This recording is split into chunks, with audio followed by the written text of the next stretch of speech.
Hey everybody, I am back with uh, the next season of The Batman. And this one is another short one. I think the first season was probably the longest one, uh, where things start to. Because you could just tell by when this season was wrapping up.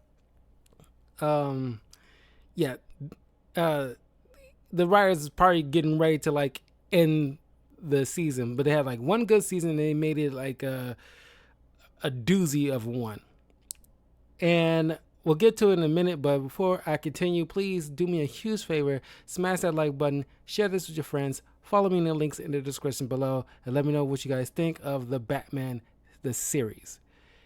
Anyway, uh I gotta say, this will be like the introduction of how Dick Grayson Robin came on board. We get the of course the whole, unlike the animated series where it's like a two-parter backstory with Tony Zuko and the death of Robin's parents and things of that nature in the Haley Circus. This is just only a one singular episode, and I could give this episode credit where they didn't have to. It's not what the animated series did wasn't bad. It's still highly regarded of a two-parter, but this show managed to condense everything in just a one singular episode where it's just like it told all you need to know without pretty much dragging it on. Now, this might be controversial. In my opinion, I never much cared with this whole Tony Zuko thing.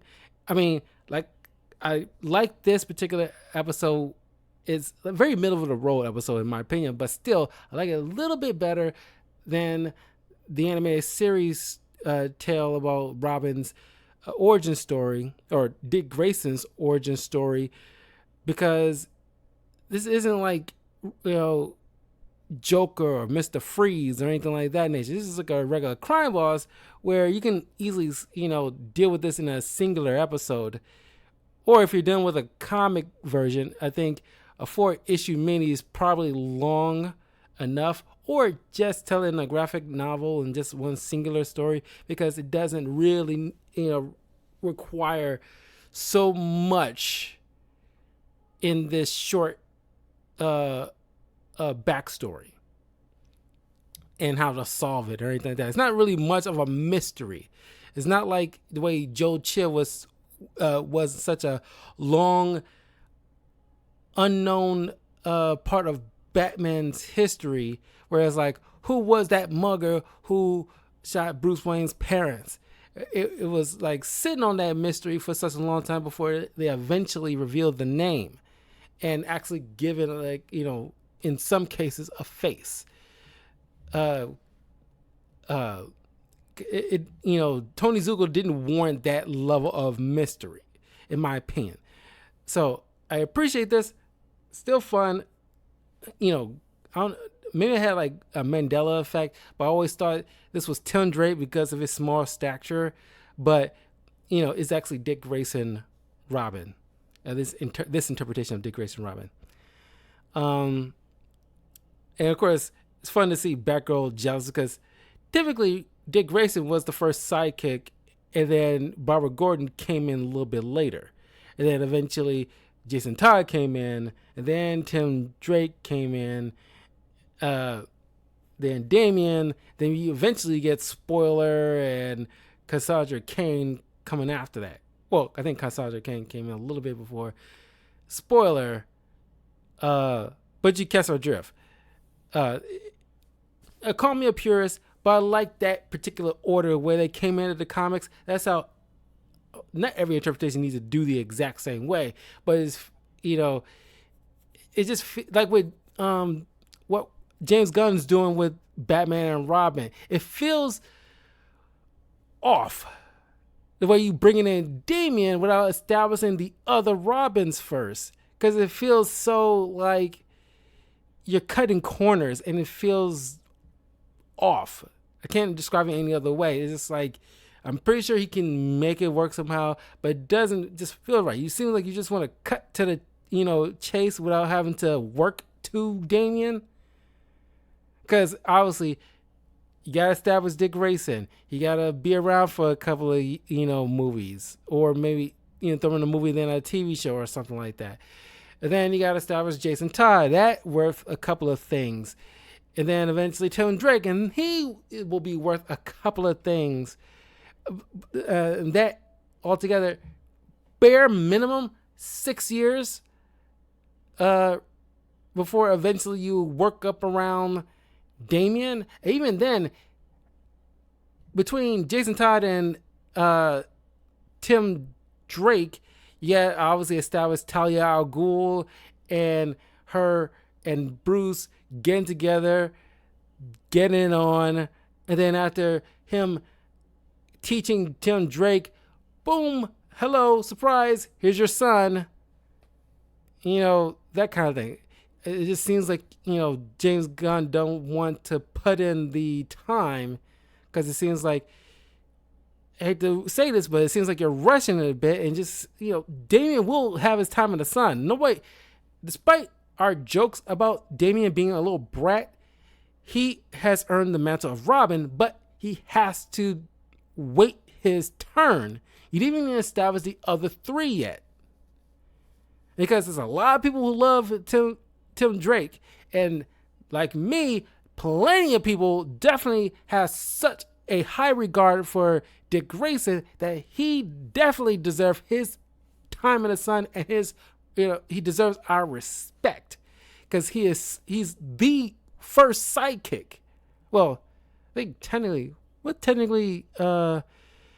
Bucky Barnes will be technically the first sidekick. No, I think Dick Grayson technically came first. Yeah, so I think Dick Grayson would be the first sidekick in comic book history. So you glossing over that, or I want to say glossing over, I'm pretty sure he probably will establish the other three Robins some capacity and say like, oh yeah, he's been Batman for such a time, and so he has these Robins, and they're off doing their own thing, and we'll establish them later. I'm pretty sure that is the plan, but it still bothers me that we don't even bring in them first and get us used to them before you bring in Damian. I'm getting off on a tangent, but this is how I feel. But that's an alright episode. But this one was a fun one. Team Penguin. And this is a fun one. You don't really see this all that often, where just one of the Batman rogues are just enjoying a time at the movies. And Penguin's at the movies, and of course, he's completely belligerent and just annoying as hell. I definitely see him being just annoying of a theater goer. And he gets inspired by this movie. It's pretty much like an Ocean's 11 type of thing, where he comes up with the idea where it's like, okay, I need to pull the team together, because each one of us alone could not take on the Batman. So we need to pull our resources. But of course, a couple of them don't want to be bothered, like Joker and Mr. Freeze, which no way Mr. Freeze will get on board with a team where he has, Penguin has Firefly on the team, and these two obviously had like a falling out after the last season. Then Bane gets an invitation, but he ends up getting caught before he gives any type of reply. As a matter of fact, they barely have Bane being voiced by anybody since his introduction, other than some bits of growls and stuff when he's all bulky. So on Team Penguin, obviously Penguin, but also Firefly, Killer Croc, Ragdoll, and then there's Killer Moth, who is played hilarious in this, where he's just the seemingly Joe Schmo with a acid gun, but is flabby. Like, he's kind of like Peter in the Deadpool movies. It's like if Peter just used a Killer Moth costume instead of like a Deadpool costume, it's pretty much the exact same thing. And he's bringing he looks up to Penguin and makes sure he gets him his coffee and he's making it so perfect that Penguin just really enjoys it. Their dynamic is so much fun. And this is the first time that, well, I won't say it's the first time, but Robin and Batgirl is struggling to coordinate as a team because each one, got their own little way of doing things, and it jives well with Batman, but they haven't gotten used to working with each other, and they're constantly bickering. And of course, Batman isn't like mitigating this at all, but he just like, I guess in a way, he show don't tell kind of thing, where it's like have them train with this battle robot training dummy thing in the cave, but they keep constantly trying to one up each other instead of just working together. And of course, they get their butts handed to them at first because these guys manage to coordinate a lot better, and they end up stealing this chemical, which turns out to be some kind of mutagen or radioactive substance. So inhaling it is very dangerous because they need to use it to eat away this unique metal alloy that's housing this obviously bird-related, jewelry type of treasure. And of course, I love everybody's, the team's reactions, like, "Oh my god! Of course, it's bird related." They know because they all had their own. Well, by and large, they all like to steal generally the same thing. But of course, Penguin has to steal something not only that's valuable, but if it's bird related, of course, he's gonna be the main one, gonna be the one to steal it. It's just like with Catwoman, of course, if it's cat related, she's probably going to be the main one stealing it. It's just kind of obvious. But when Killer Moth gets, inhales those chemicals, he mutates in this literal giant moth, but he still has all his faculties. And he still, looks up to Penguin and is like, "Penguin's our boss. If you got a problem with him, you got a problem with me." And of course, I love how even Killer Croc is like freaking out, like, "Okay, sure, you got it." But then, of course, Batgirl and Robin end up learning to work together when taking down all these foes. And of course, typical supervillain fashion, they all kind of like can't really work together in the long run because each one have their own way of doing things and their own machinations. And of course, all of them have some kind of A-type personality, so hardly anyone will listen to the other, except if it's like Joker putting together a team, or if it's Lex Luthor. They're like the alpha of the alphas when it comes to the villains, and even like Deathstroke, because they are like upper echelon of villains. Somebody like Killer Croc or Firefly, they will not, because they will not or even Bane in some aspects, or definitely upper echelon. Bane is upper echelon of villains. Hardly anybody will challenge them because they go the extra mile with their villainy. Like, especially Lex Luthor and Joker, they definitely have the creme of villains. So Killer Croc threatens or assaults or whatever to Lex Luthor. Trust and believe, Lex definitely a petty bitch, and he will not forget any kind of slight against him. Doesn't even matter if it takes a year. It might seem like he forgot it, after 5 years and nothing happens to you, and he seems like, oh, Nothing.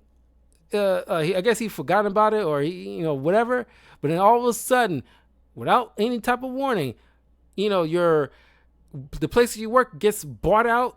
Everybody gets let go, and your house gets bulldozed and turned to a parking lot. You get an eviction notice. All sorts of things come running at once. And Lex will definitely let you know he did it. He hasn't forgotten. That is Joker is almost the exact same way.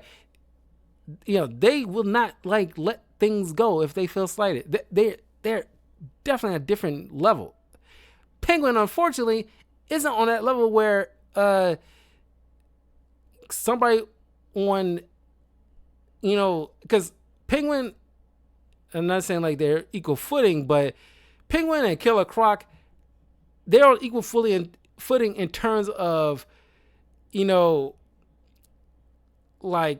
B Squad of villains, where they're high. Hell, they even probably can be classified as A tier in some aspects. So they're very high. But, if they have to answer any villain, Joker and Lex are probably those type of villains that they will have to bow down to, at least on the surface. Behind the scenes, they'll try to plan out ways to get at them or take over or whatever.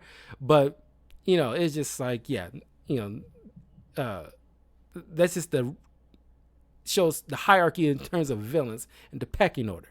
Anyway, this was a fun episode. Very well done.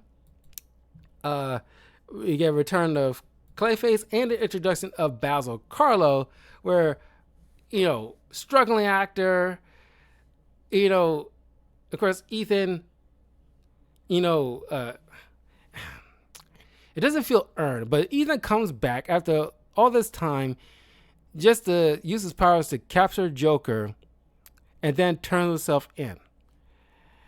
And he wants to use his powers for good, but, it's the substance is too unstable, and the more he uses, eventually he will start, to mentally crack again. So, Bruce and Batman slightly losing faith in the trust of Ethan, especially after the last encounter they had with him. So all this time in this episode, Bruce is struggling to find his faith in his friend again.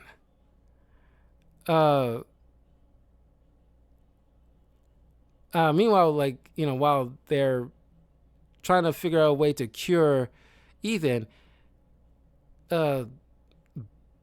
Karlo decides to sneak in with his, somehow managed to get far enough to steal, because his acting sucked. Clearly it was done on purpose because how crappy of an actor he is. Unlike somebody like what's the one, the Clayface in animated series, Matt Hagen. Unlike Matt Hagen, who was very successful as an actor, Basil Karlo sucked as an actor. But I guess it works with Basil Karlo in terms of the narrative here. But I really wish they would have brought in Matt Hagen at some point. But I guess they want to work with lesser known version of Clayface, which Basil Karlo will work, and it's based off the actor who was in the Mummy, the OG Mummy film. So he ingests the experimental mutagen that turns him into a version of Clayface, this time more of a reddish pink color rather than the gray stone color of Ethan. And somehow, of course, he said he practiced, but as those two eventually come to blows, Ethan somehow is struggling with this guy who had a shorter time using his powers compared to Ethan, who's been Clayface for at least a couple of years, a rough estimate, and struggling against this guy. Used to be king of the mountain in terms of using your Clayface powers. This is kind of like wow to me. But I love how they kind of fooled each other, where the back signal lit up, and of course, seemingly Robin shows up on the roof where Batman's standing, and of course it turns out to be Basil Karlo pretending to be Robin and hammer smashing Batman, but it turns out it's Ethan as pretend to be Batman. 1 second, everybody.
Sorry about that. I had to get a important call to make, or pick up.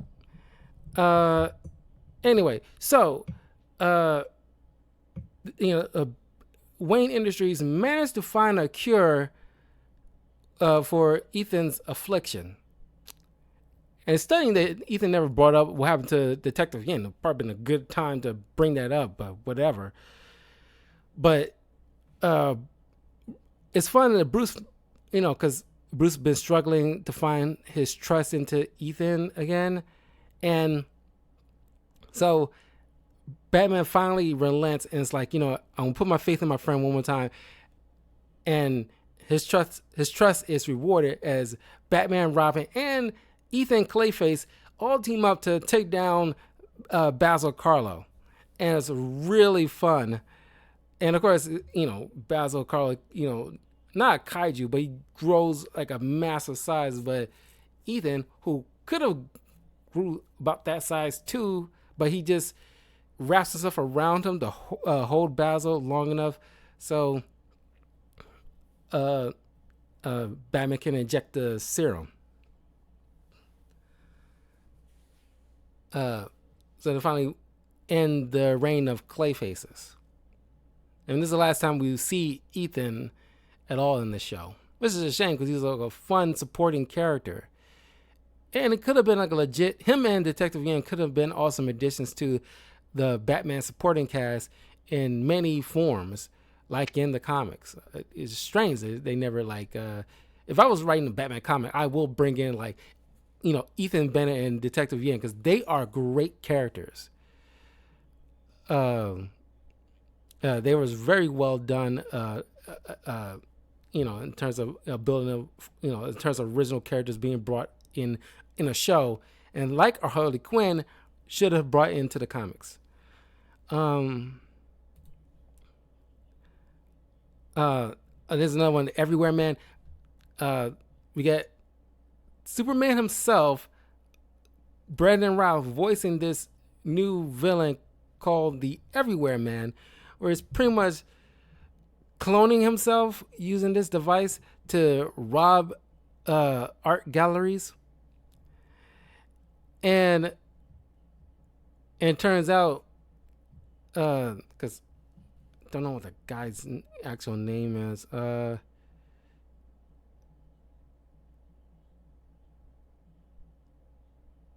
John Marlowe,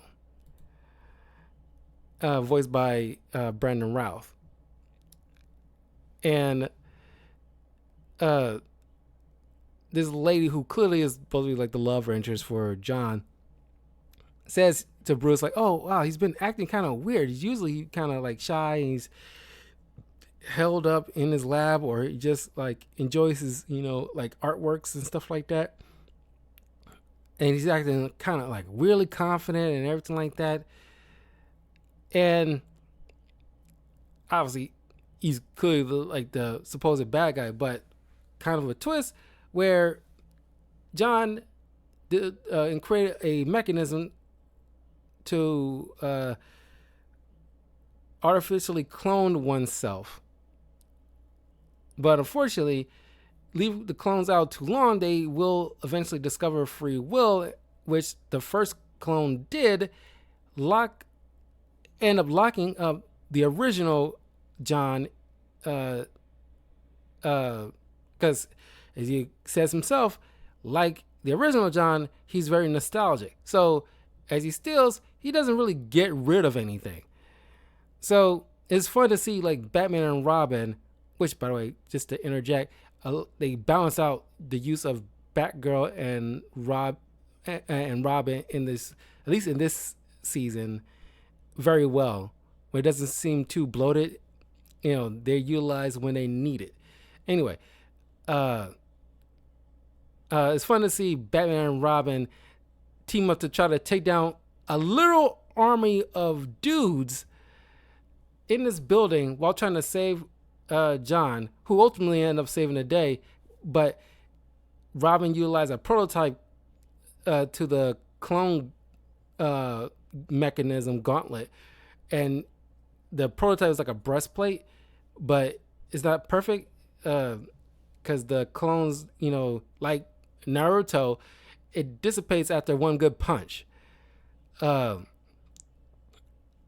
it's just trying to even the odds, because it's just like, the everywhere man. He's like just, Batman had to pull out stuff just to try to fight off a literal army by himself, or at least semi by himself. But John, after being rescued by Robin, pressed the button to dissipate number one. Oh, before all that happened, it's a fun little psychological effect or trick that Batman pulled on the Everywhere Men, where he points out, like, yeah, sure, how long before you guys are outlive your usefulness, and he make you all disappear. And now, of course, they all, at least some of them, I'm glad they played this very smartly. Like, they all didn't fall for it. Some did, or at least are taking it seriously, because what's stopping him? Like I got free will. I got sentient thought. I'm my own person at this point. And so I don't want to just be snapped out of existence. But of course, some still loyal to number one, but they all started fighting amongst each other. But the bulk of the bunch starting to go after number one. And so in a desperate panic, he made all of them disappear. And then let's give John the opportunity to press the button and make number one disappear. But it was like a great episode. It's just another fun episode, just the villain of the week kind of thing. Like, I miss those.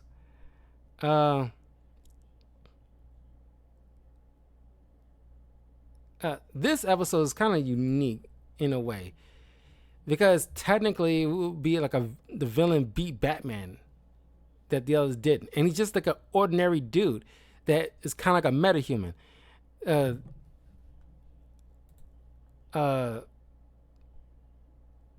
This guy who looked like he walked straight out of the 70s, who had like a baby on the way. I forgot his name, so sorry. But in any case, the episode called Seconds, this guy who's just a Joe Schmo who uh had like a newborn baby, and bills they are late and everything like that, and like a wife to support and everything like that, and he's not getting I guess paid all that much as a watch maker or a fixer or whatever. And there's this like valuable watch in this case that he ended up stealing, but didn't realize, stupidly, I don't know why he wouldn't have realized, that it's connected to the alarm system, because clearly he worked there, you would know. It set up the alarm. He runs out, runs into a cop, and a series of misfortunate events cause him to get locked up, and so much time went by that he never got to see his child be born, and the wife pretty much left him from that. Don't know why she, you would think like he would have got a good lawyer, or like his wife would have be a little bit more understanding, especially if you been with this guy long enough to eventually get married and have a kid. You would think you'll probably hear him out a little bit better. Whatever. It's just make it more of a sad story that you feel sorry for this dude. But then, because the guards all knew he was like a watchmaker, they had him fix all the watches for, I guess, for special treatment and whatnot. But he's surrounded by all these clocks, and so he's starting to go stir crazy. Then he discovered a metahuman power where he can just pause time or rewind time.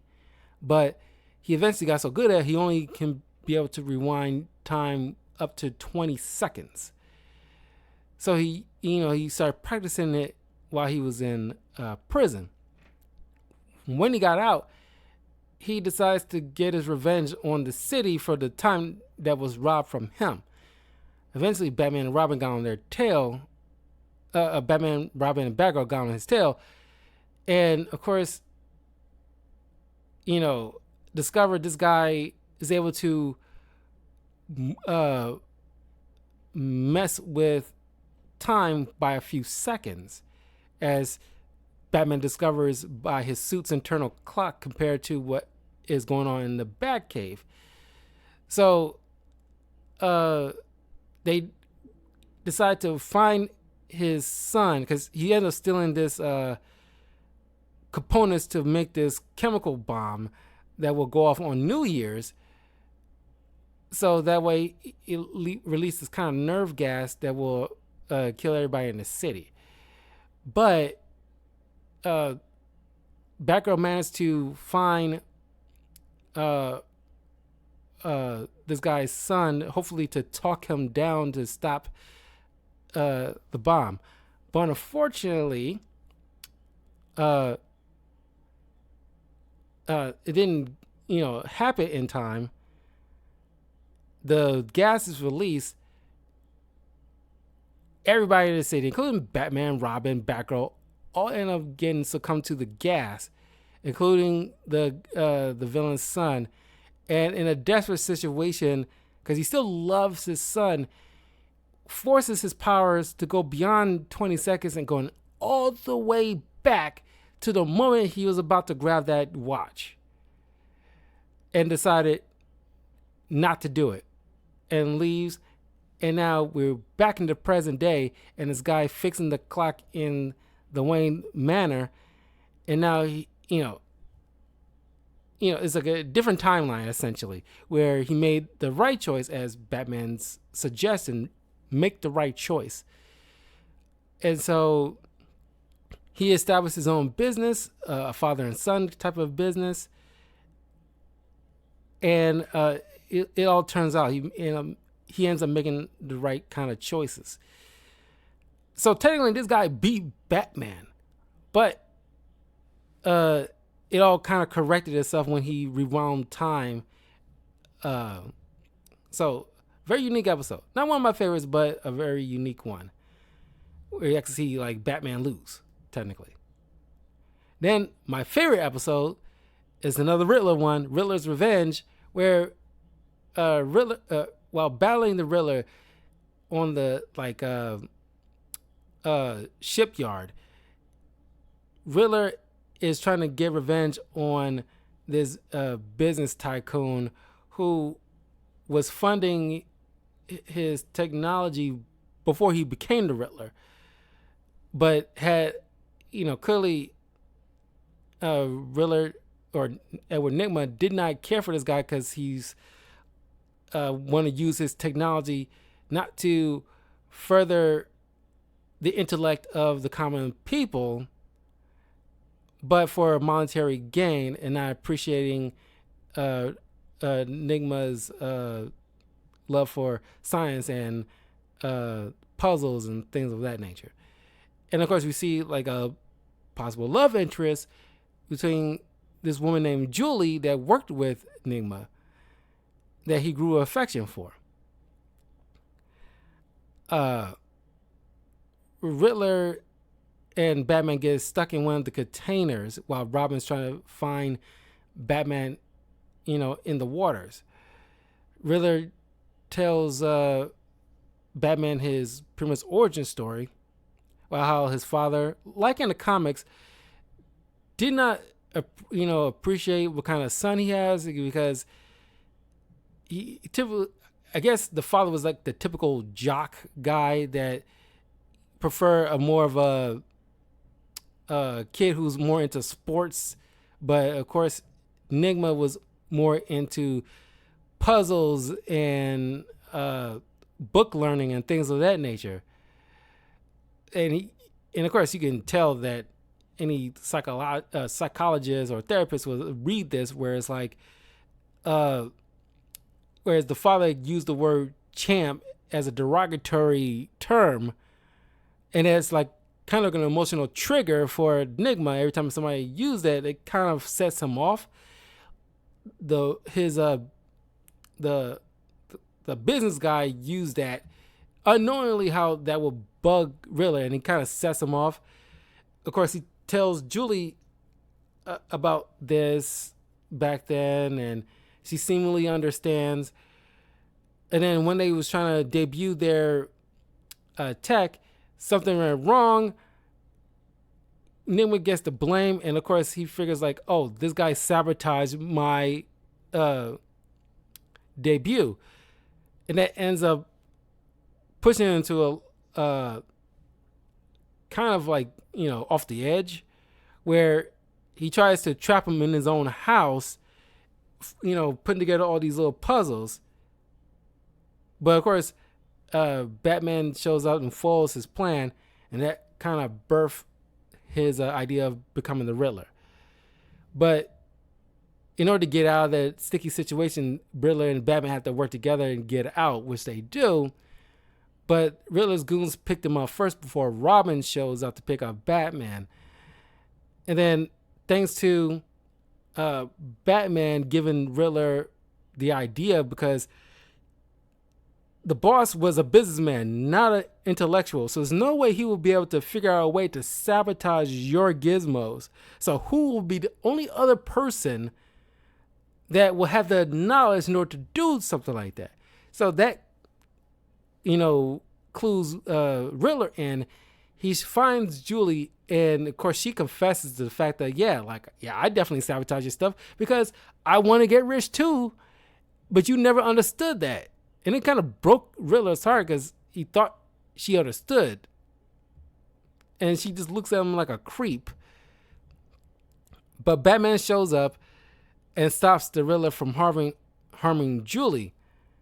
And of course, Batman tells Robin to leave her tied up because then, clearly she's not a good person, obviously. And he gives Robin a riddle himself. When is the villain not the villain? And it ends in like a very sorrowful moment where Riddler's unconscious, but he lets out this one tear, because a lot of this could easily be avoided if Julie wasn't such an ass. Because he deeply cares about her, and she would have offered that something genuine without being so selfish. She could have saved she could have been like the human anchor to Riddler to avoid him going off the edge the way he did. She could have been that for him. And I like Batman in this moment because just like in the episode Lockup in the animated series, where it's like Batman has compassion. It isn't just all mission. He, it just shows that, it isn't all about vengeance and dishing out justice in like fisticuffs and things of that nature. He sees the humanity in a lot of these villains, by the exception of maybe Joker, being like someone like Two-Face. He isn't just, he doesn't write them off. He wants to give them a chance to do better. Even with like the last guy in the second episode, where it's like he understood that this guy made some bad choices. He's not a horrible person.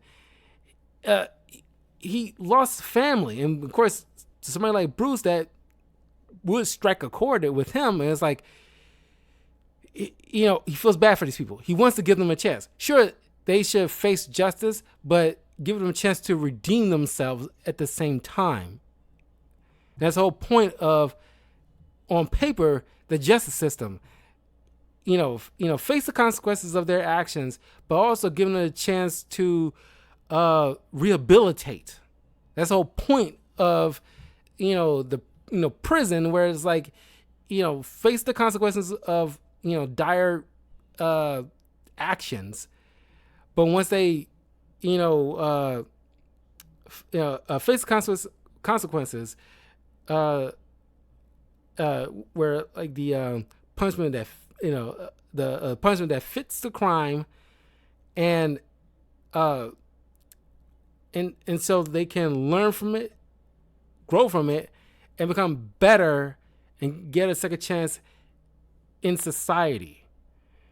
Because that's the whole point. They can't, once they're locked away, they're not just monsters or people that society just needs to forget, because that's not how it should work. But I like this. Another favorite episode of mine, the Rumors, where this mysterious armored suited guy is kidnapping all of Batman's rogues in Gotham City, one by one, and he get this nickname called Rumors, and everybody's seemingly turning on Batman. It's like, like it's kind of like many superhero interpretations, where it's like Superman versus the Elite, where everybody's praising the Elite because, unlike Superman, they finally like getting what they seemingly want, where it's like finally like a vigilante who will finally get these cycles off the street permanently, because they keep coming out of the prison and wreaking more havoc. They're not, learning from their mistakes. They're not getting any better. They just get worse. And Batman, lets Robin know, it's like, the doing the right thing isn't always perfect, but it is the right thing. It's hard for a reason. What we, doing the right thing is not meant to be easy. And of course, it's the, right way to do things. It's like, locking up criminals, facing justice. You don't take the matters in your hands and become executioners. It's not how heroes do things. It's not how people in general should do things. And of course, it turns, because then through some detective work, after Catwoman, before she gets snatched up, uses her whip to lash off a material off Rumor's armor, and through analyzing it, it come to conclusion it's made by this scientist or this CEO guy at this tech company, who's building these like armor suits for people who are like, who can't walk, or are amputees or whatever.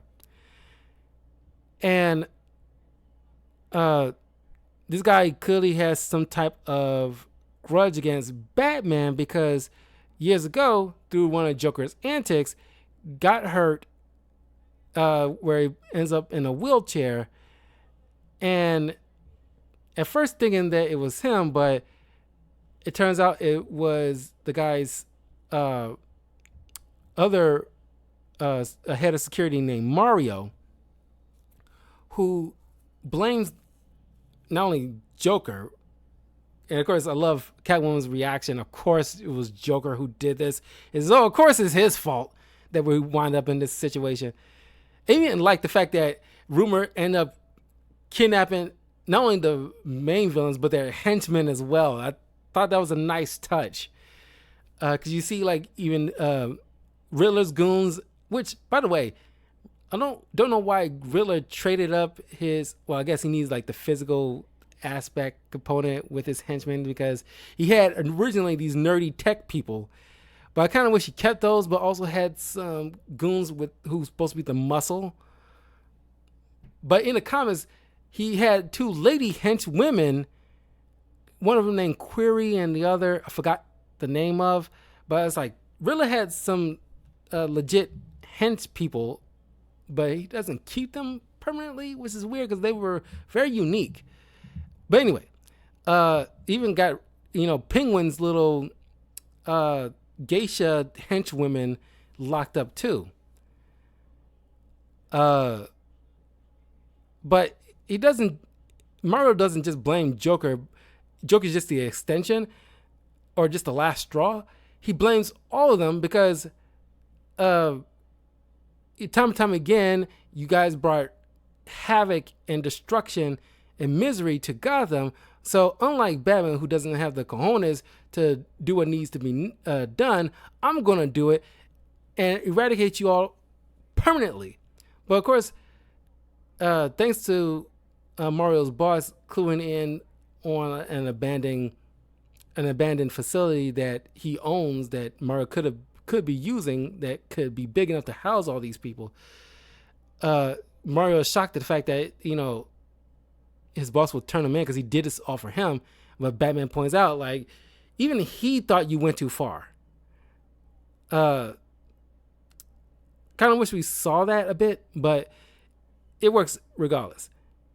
So Batman and Robin end up duking it out. Hey, Kalmaliv, what's up? I like the way like the Batman and Robin duke it out with Rumors, but in the yeah, man, yeah, definitely.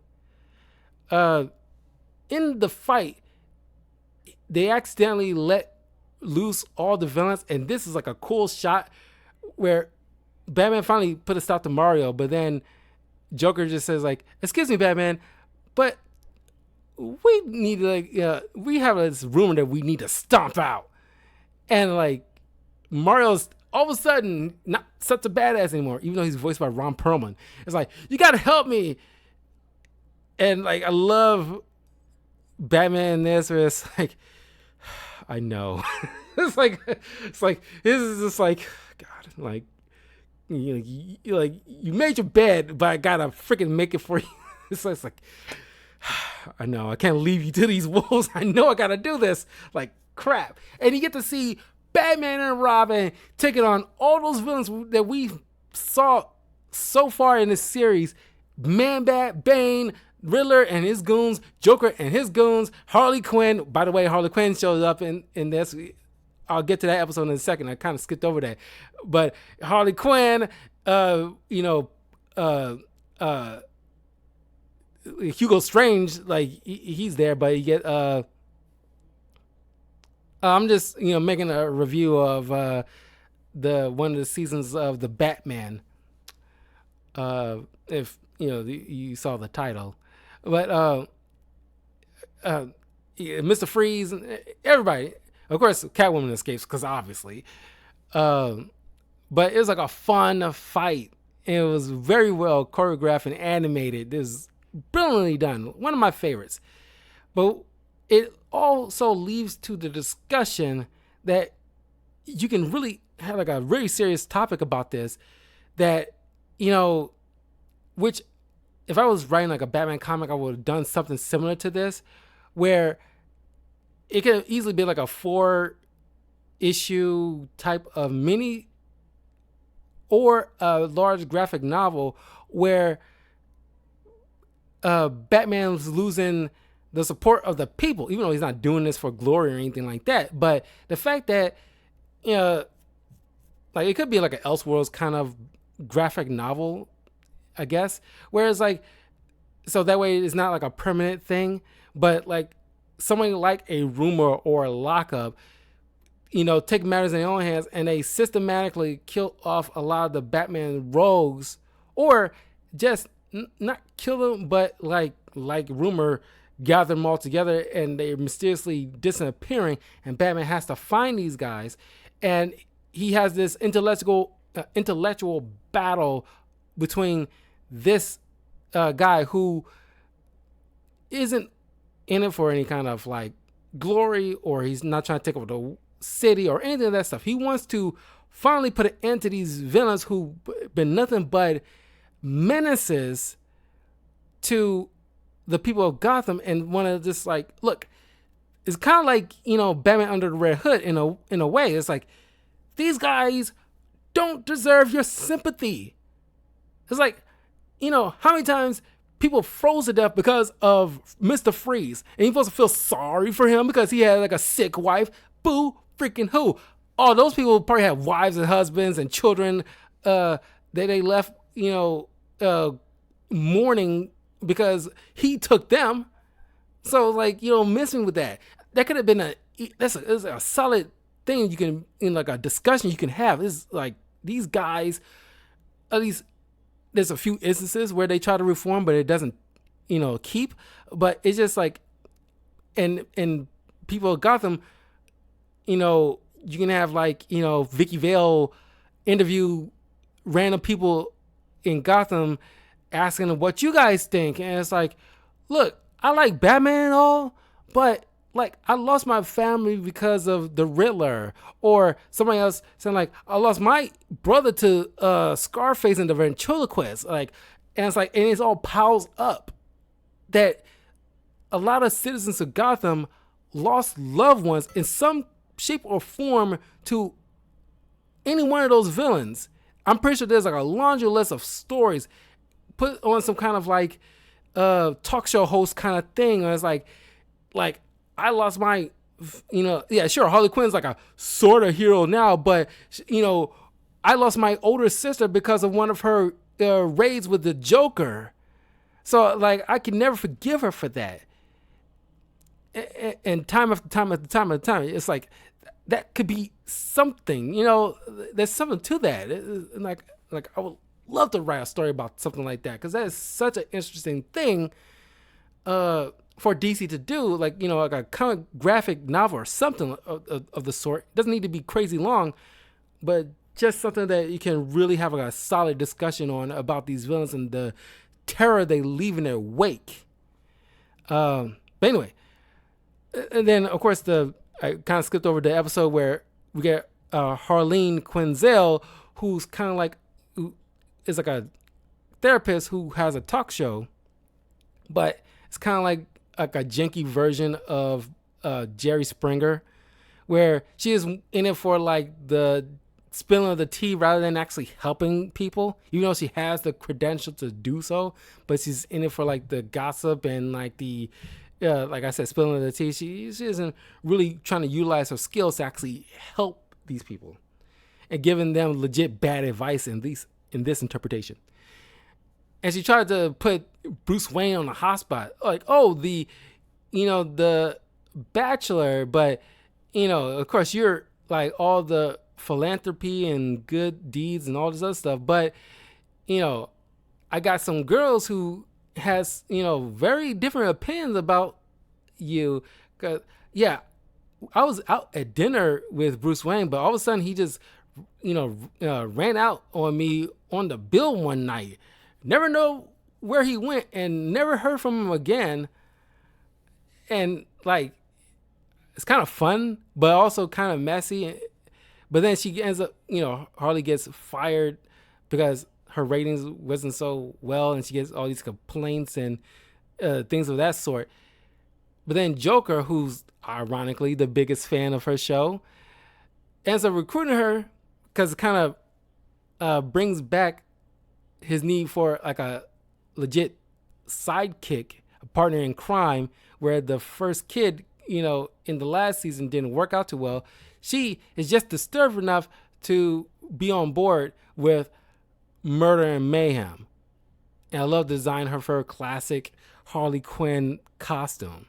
I really loved this design. They took what we have in an animated series and updated it slightly with brand new animation, at least of the time.